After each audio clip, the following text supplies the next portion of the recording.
Paano magiging maligaya ang buhay ng tao? Ang kaligayahan po nasa Panginoon. Ang kaligayahan yung nasa Panginoon ka. You are content, meron kang proteksyon, meron kang Diyos na kinikilala, yun po ang tunay na kaligayahan. 1, 2 ng awit. May ginhawa, may kaligayahan kung nabubuhay tayo sa Panginoon.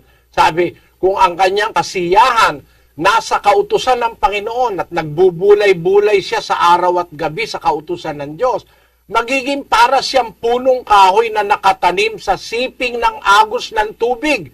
Hindi malalanta, magbubunga sa kapanahunan at ang kanyang buhay giginhawa. Yun po ang maligayang buhay.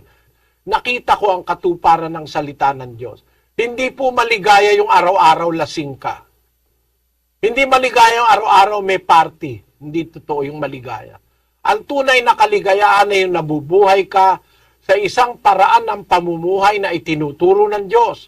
May Diyos ka, marunong kang gumalang sa Diyos, sumasamba ka sa Diyos, marunong kang magmahal sa asawa, sa anak, marunong kang magmahal sa kapwa. Yun ang tunay na kaligayahan sa mundong ito.